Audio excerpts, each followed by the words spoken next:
اما بعد فاعوذ باللہ من الشیطان الرجیم بسم اللہ الرحمن الرحیم۔ السلام علیکم دوستوں، ناظرین، سامعین کرام۔ کسی دوست نے سوال پوچھا ہے کہ توحید کسے کہتے ہیں؟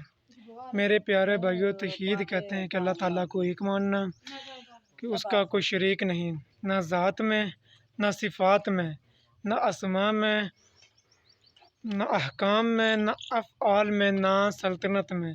ذات میں جیسا کہ اللہ تعالیٰ کے سوا کوئی عبادت کے لائق نہیں، نہ صفات میں کہ اس جیسا کوئی نہیں، اور نہ ہی احکام میں کہ اس کے حکم میں کوئی برابری کرنے والا ہو، نہ اسماء میں کہ اس کے نام کا کوئی دوسرا ہو، نہ سلطنت میں کہ اس کی بادشاہی جیسا کوئی ہو، نہ ہی افعال میں کہ اس کے کاموں میں کوئی برابری کرنے والا ہو۔